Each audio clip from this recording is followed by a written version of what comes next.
When the mind becomes pure with the practice of many yoga sadhanas, what is left is only the auspicious thoughts. Thoughts about going to the temple, meditation, reading the shastras, devotion, practice of yoga asanas and pranayama keep the individual on the path of a happy and organized lifestyle. Even this good and happy living will become a block on the path of liberation, says Sri Vasishtha to Sri Rama in the Yoga Vasishtha. When desires, anger, hatred, greed, delusion, arrogance and jealousy no more have a place, only the good thoughts remain. He tells Rama to be free from any sort of anxiety to transcend those thoughts too and go beyond the path of self-realization.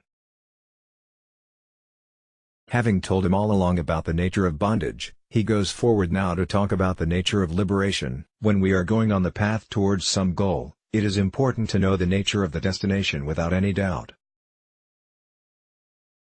That is what Vasishthaji is trying to explain. The sage's words to Rama can be freshly etched in our hearts as the equation for bondage and the way to liberation.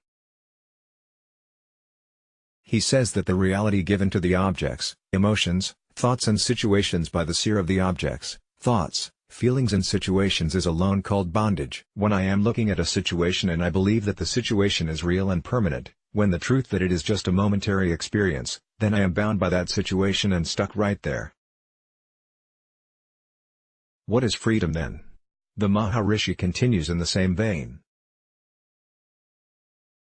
While the seer is bound by the objects he sees, when the objects, situations and people he sees are absent, then he is free. When we talk of the objects and thoughts vanishing, it need not necessarily a blankness or blacking out of the world before us.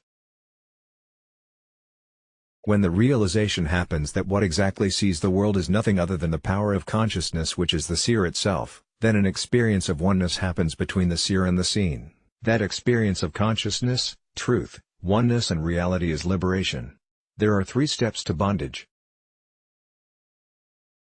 The first is to believe firmly that there is something other than me that I see before me. Once that idea is firmly established in my mind, then I go to the next step to think that the person, object or situation I see is either good or bad. Once I think and discriminate that it is either good or bad, I get attracted to what I think is good for me and repel from what I think is bad for me. This gives me the experience of joy when I get attached to what is good and sorrow when I am united with what I think is not good. www.sharoniyakaitanya.blogspot.in, let's block ads. Why?